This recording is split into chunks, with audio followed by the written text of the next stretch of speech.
In Canada, people in Norway, people in the United Kingdom, people in Sweden, people in Denmark, they don't all come to the United States for health care. Why do you say that?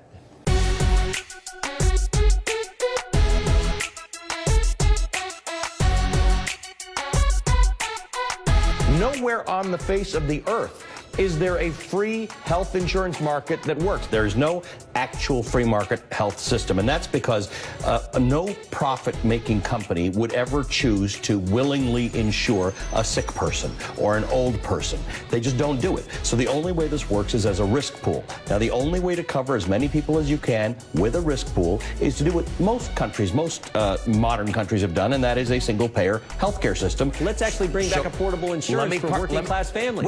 There was never affordable insurance. I'm a business guy. I'm a capitalist. If you could show me a system where this actually works, an unadulterated free market system where the market handles it all, I would embrace it. But this is what we in business call a market failure. If you could point me to one and say that a free market works, it's just one of those areas that a free market doesn't work. Worldwide, it has never actually worked. Unless there's someone forcing everybody to get insurance, the private markets won't do it on them. Yeah, you see it all the time. People in Canada come here for extensive surgery. They come here and get it done in the United States. Sir, I grew up in Canada. I live in Canada. My entire family's in Canada. Nobody I know ever came to the United States for health care. I'm sure you have a handful of stories about things like that. It's not actually statistically true.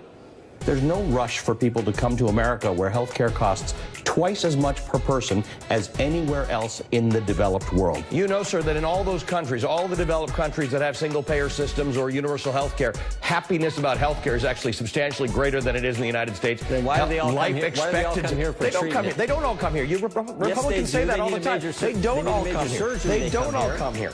Afterward on Twitter and anecdotally I checked to say, am I out of touch because I've been living in the United States for a while? And everybody told me the same thing. No.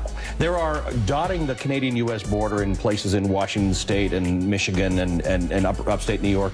There are MRI clinics, X-ray clinics, things like that, where if you don't want to wait to get your MRI and you're prepared to pay cash for it, you can do that. There's no real medical care that Canadians are coming to the United States for. And certainly when it comes to prescription health, it's the other way around. Americans go to Canada, either online or physically, to get their drugs. In all of those countries that I named in that clip, people in Canada, people in Norway, people in the United Kingdom, people in Sweden, people in Denmark, outcomes are better, life expectancy is longer.